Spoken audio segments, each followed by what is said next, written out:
Assalamualaikum warahmatullahi wabarakatuh. Selamat malam, salam sejahtera untuk kita semua. Perkenalkan, saya perwakilan dari KKN UAD Divisi 1 Kelompok D2 akan mempresentasikan hasil dari kerja kami, yaitu tentang imunitas, tes COVID, dan alat pelindungan diri.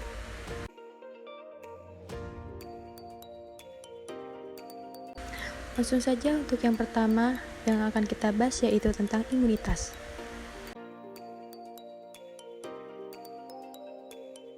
Tubuh manusia memiliki sistem imun atau kekebalan tubuh yang dapat mencegah masuknya dan menyebarnya agen atau penyebab penyakit ke dalam tubuh. Kulit pada tubuh manusia merupakan kekebalan tubuh yang paling luar atau tameng. Jadi, agen patogen tidak bisa masuk melalui kulit kecuali ada luka pada kulit atau membran mukosa. Sistem imun sangat diperlukan manusia agar tubuhnya tidak sakit dan terhindar dari kerusakan akibat agen penyakit. Dan sistem imun ini dibagi menjadi dua, yaitu imun bawaan dan imun dapatan.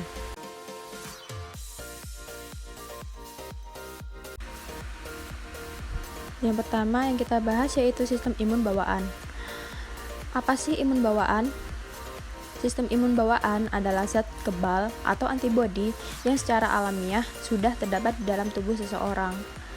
Jadi sistem imun bawaan ini merupakan garda pertahanan yang pertama. Perlindungannya tidak bertahan lama dan lemah. Dan pemeran utamanya yaitu sel leukosit, fagosit, atau neutrofil, monosit, dan makrofag. Yang kedua yaitu sistem imun dapatan. Sistem imun dapatan ini merupakan zat kebal atau antibodi yang akan diproduksi oleh tubuh sebagai reaksi pertahanan setelah masuknya agen penyakit ke dalam tubuh. Dan ini membutuhkan waktu sekitar 6-7 hari. Sistem imun dapatan merupakan garda pertahanan yang kedua. Pelindungannya bertahan lama dan kuat. Pemeran utama yaitu sel limfosit atau sel T dan sel B.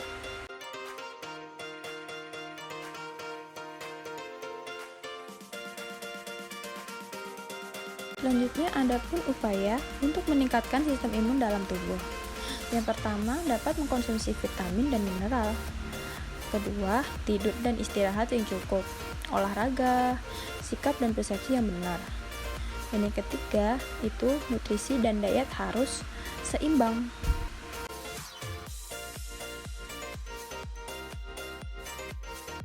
Selanjutnya yaitu penjelasan tentang konsumsi vitamin dan mineral. Yang pertama, vitamin A. Vitamin A ini menjaga keutuhan struktur membran sel dan membantu proses pembentukan zat kebal tubuh. Contohnya seperti kuning telur, keju, tahu, sayuran, dan buah berwarna kuning kemerahan, biji-bijian dan kacang-kacangan. Dan yang kedua, vitamin B. Vitamin B berfungsi untuk membantu proses pembentukan zat kebal tubuh. Contohnya yang ada pada biji-bijian, kacang-kacangan, sayuran berdaun hijau, buah, ikan, telur, daging, dan susu. Selanjutnya yaitu vitamin C dan E. Ini berfungsi sebagai antioksidan.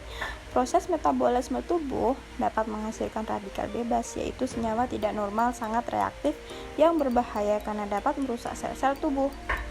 Antioksidan dapat menstabilkan radikal bebas dalam tubuh tersebut sehingga menjadi tidak berbahaya. Contoh dari vitamin C yaitu pada jeruk, jambu biji, nanas, mangga, lemon, pepaya, kiwi, pisang, cabai, dan brokoli. Sedangkan yang ada pada vitamin E yaitu alpukat, kacang tanah, almond, biji bunga matahari. Adapun vitamin D yang dibutuhkan dalam proses kerja sel T. Peran sinar matahari yaitu untuk merubah provitamin D menjadi vitamin D. Lansia lebih rawan karena sering tinggal di dalam rumah akibat kekurangan sinar matahari dan penurunan kadar hormon tubuh sehingga kemampuan kulit untuk memproduksi vitamin D ini berkurang. Contoh dari vitamin D yaitu ikan, susu, mentega, dan kuning telur. Selanjutnya penjelasan tentang mineral, yaitu dibagi menjadi zat besi, zinc, dan selenium. Zat besi, zinc, dan selenium ini berperan dalam pembentukan zat kekebalan tubuh. Fungsi dari zat besi sendiri yaitu untuk anti anemia. Fungsi dari zinc yaitu untuk membantu menjaga integritas kulit dan selaput lendir. Sedangkan fungsi dari selenium sendiri yaitu sebagai antioksidan. Contoh dari Fe yaitu daging, ayam, hati, dan ikan. Sedangkan contoh dari makanan untuk yang mengandung zinc yaitu pada tiram, makanan laut, daging, ayam, dan kacang-kacangan. Contoh makanan yang mengandung selenium yaitu pada biji-bijian, kacang-kacangan, daging, dan jamur. Selanjutnya yaitu tidur dan istirahat yang cukup. Kurang tidur dan istirahat dapat merusak antibodi dan dapat menurunkan imunitas tubuh. Kekurangan olahraga juga dapat merusak antibodi. Sikap dan persepsi yang salah akan memicu stres yang dapat menurunkan kekebalan tubuh. Dan yang ketiga yaitu nutrisi dan diet yang seimbang. Kekurangan gizi akan mengakibatkan defisiensi zat gizi yang diperlukan untuk membentuk zat kebal antibodi dalam tubuh. Kelebihan gizi dan obesitas memicu penyakit degeneratif yang akan menurunkan kadar zat kebal atau antibodi dalam tubuh. Selanjutnya dengan diet atau mengatur pola makan. Penjelasan selanjutnya tentang strategi penularan COVID-19.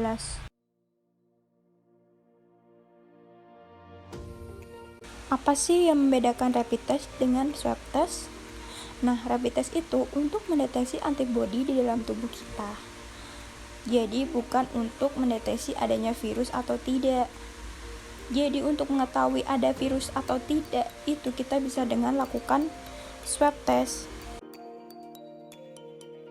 Nah, di sini ada perbedaan rapid test dan swab test. Nah, yang pertama untuk spesimennya sendiri, rapid test itu menggunakan darah. Sedangkan swab test itu dengan lendir yang diambil dari pangkal hidung dan tenggorokan. Untuk pemeriksaannya sendiri, ini kalau rapid test mengecekkan kondisi imunoglobin atau antibodi dalam tubuh.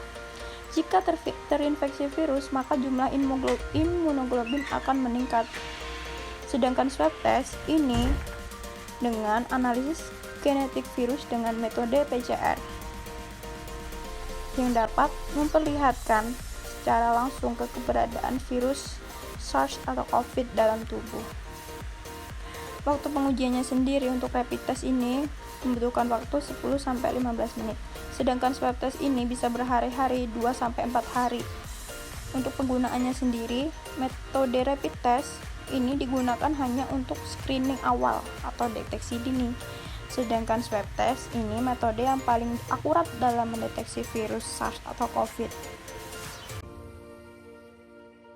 Nah, hubungan antibodi dengan virus itu apa? Nah, di sini tuh seseorang dapat terkena virus karena satu, adanya kontak erat dengan orang yang sudah ada virus di dalam tubuhnya. Yang kedua, terkena droplet dari seseorang yang memiliki virus. Dan yang ketiga, seseorang memegang benda-benda yang sudah terkena virusnya, kemudian memegang area hidung, mulut, dan mata. Lalu, virus masuk ke dalam tubuh seseorang atau sel-sel di paru-paru. Yang ketiga yang kita bahas yaitu mengenai APD pencegahan COVID-19.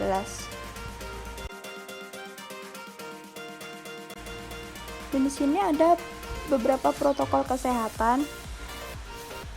Pada saat pandemi COVID-19, kita harus menekankan pola hidup bersih dan sehat dan kebiasaan baru yang rutin. Seperti adaptasi kebiasaan baru dengan 3M.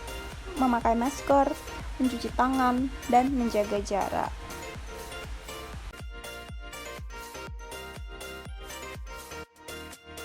Nah, pencegahan yang pertama yaitu menggunakan masker. Salah satu protokol kesehatan untuk mencegah tertular virus SARS atau COVID-19. Masyarakat dapat menggunakan masker kain maupun bedah apabila di ruang publik. Penggunaan masker dengan tepat dapat mencegah penularan virus penyebab COVID-19.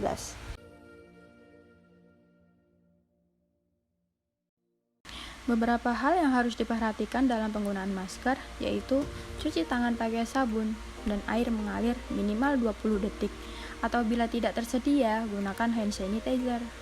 Yang kedua, pasang masker untuk menutupi mulut dan hidung dan pastikan tidak ada sela antara wajah dan masker. Yang ketiga, jangan sentuh bagian depan masker. Dan yang keempat, untuk masker satu kali pakai, segera buang di tempat sampah tertutup atau kantong plastik. Kelima, untuk masker kain, masukkan ke dalam kantong kertas atau kantong kain, atau menggunakan kantong plastik. Pisahkan dari barang bawaan yang lain. Sesampai di rumah, segera cuci dengan deterjen. Pencegahan yang kedua yaitu dengan membawa hand sanitizer kemanapun. Mencuci tangan dengan sabun dan air mengalir selama 20 detik adalah cara yang paling efektif untuk mencegah berkembangnya bakteri, kuman, dan virus, termasuk virus corona. Ketika Anda berada di tempat umum atau transportasi umum, misalnya akan sulit menemukan air dan sabun untuk menjaga kebersihan dan kesehatan tangan, kalian bisa menggunakan hand sanitizer. Yang ketiga yaitu disinfektan. Disinfektan ini adalah proses menghilangkan sebagian besar atau semua mikroorganisme patogen kecuali spora bakteri yang terdapat di permukaan benda mati atau non-biologis seperti pakaian, lantai, dan dinding. Disinfeksi dilakukan terhadap permukaan seperti lantai, dinding, peralatan, dan lain-lain, ruangan, pakaian, dan alat pelindungan diri. Beberapa hal penting terkait disinfektan menurut WHO yaitu menyemprotkan disinfektan ke tubuh dapat berbahaya untuk membran mukosa, misalnya mulut dan mata. Dapat berpotensi menimbulkan risiko terhadap kesehatan. Yang kedua, pajanan disinfektan langsung ke tubuh secara terus-menerus dapat menyebabkan iritasi kulit dan iritasi pada saluran pernafasan. Yang ketiga, penggunaan disinfektan jenis larutan hipoklorit pada konsentrasi tinggi dapat mengakibatkan kulit terbakar parah. Berikut rekomendasi Kemenkes untuk masyarakat untuk pencegahan penularan virus COVID-19, yaitu dengan melakukan cuci tangan pakai sabun dan air mengalir dengan rutin atau gunakan hand sanitizer.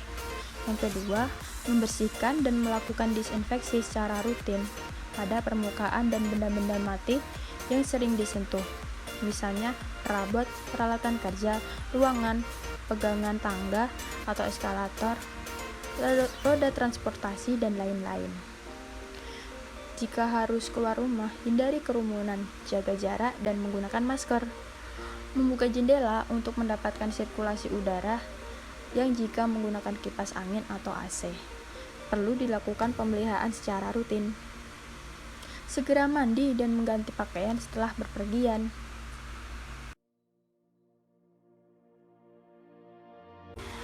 Topik-topik di atas merupakan bagian-bagian penting pada saat pandemi saat ini.